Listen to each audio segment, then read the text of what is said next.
Africa Day took place this week with the African Students Association and the Black Students Association taking part. I've always wanted to go to Africa. You? A beautiful place, I hear. Yeah, well, we should totally watch this next story so we know what to expect when I think we get it's there. important we do. Check it out.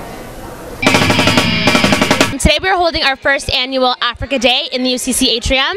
I had a lot of the members of my organization put together these booths about whatever they wanted. They could do their country, they could do the culture, the fashion, anything like that. We're really trying to break stereotypes of African poverty and the portrayal of Africa that's in the media today. It's very much a celebration of how beautiful the continent is, how rich the culture is.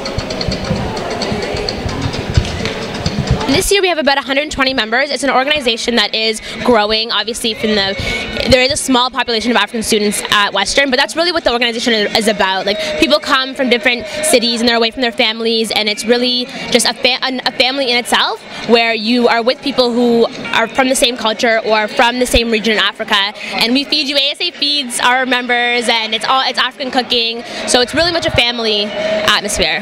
Now, do you have to be from Africa to join? Not at all. We have a lot of people who are just really interested in the African culture.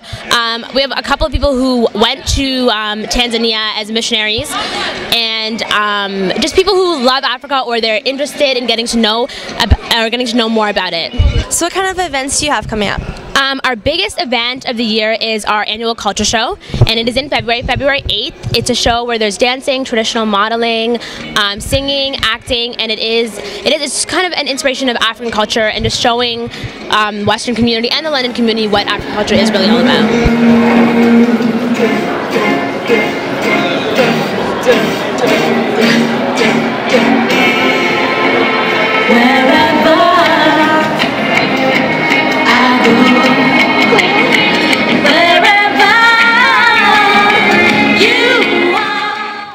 Western Heads East is an amazing project that started here at Western, and we're a registered charity, and what we do is create probiotic yogurt. The yogurt here was developed at Western. The bacterial strain was developed by Dr. Reed and Dr. Hekmat, and what we do is we send people rather than money overseas to Tanzania to implement the yogurt project. So we send student interns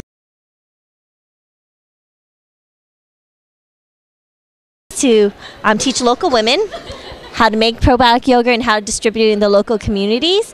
So kind of what we're doing two things. We're doing a health initiative as well as empowering women. So we're not just going there to help people with HIV/AIDS, but we're also going there to help empower women in the local communities. And the project has grown so much since 2005 when we first started. We're actually moving to a larger kitchen in Tanzania.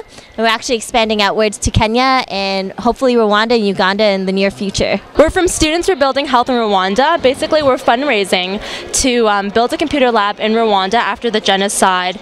A lot of different things in Rwanda was destroyed. So the healthcare system, transportation, a whole slew of things. And we're doing our part for the healthcare system. We're building a computer lab in Rwanda so their health professionals can study here at Western, because we have a great facility here. And we're also hopefully trying to start up a scholarship so we can actually invite some health professionals to Western to study with our faculty.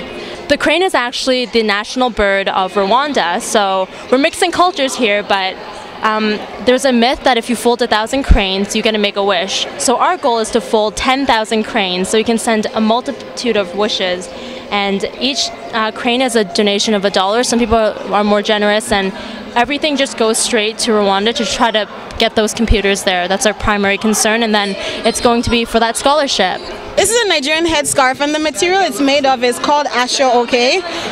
It's a bit hard, but that just makes it rigid, and we use it to tie on the head, and when we tie it on the head, it's known as a gele. Sometimes it can be worn around the waist and also on the shoulder, but I'm going to attempt to tie it on my friend's head here into one of the beautiful head styles. There are all kinds of different head styles. For example, there's one called skyscraper, and this just means it's really, or butterfly is just like a butterfly. So I'm just going to try and do something on Rolaka's head here.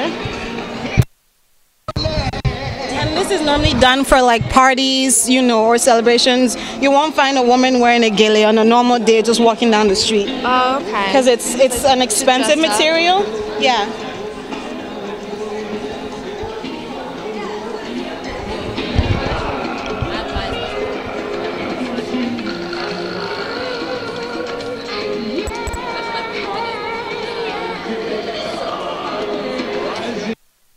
sometimes you may use a pin to hold it in, just because, like I said, the material is a bit hard to tie. But I've done it without a pin here, so. Wow. Beautiful. If you're looking to get more involved and have an interest in the field of journalism, then TV Western is for you. TV Western is always looking for more on-screen and behind-the-scenes volunteers. And it's simple to join up. Just email us at tvwest@uwo.ca.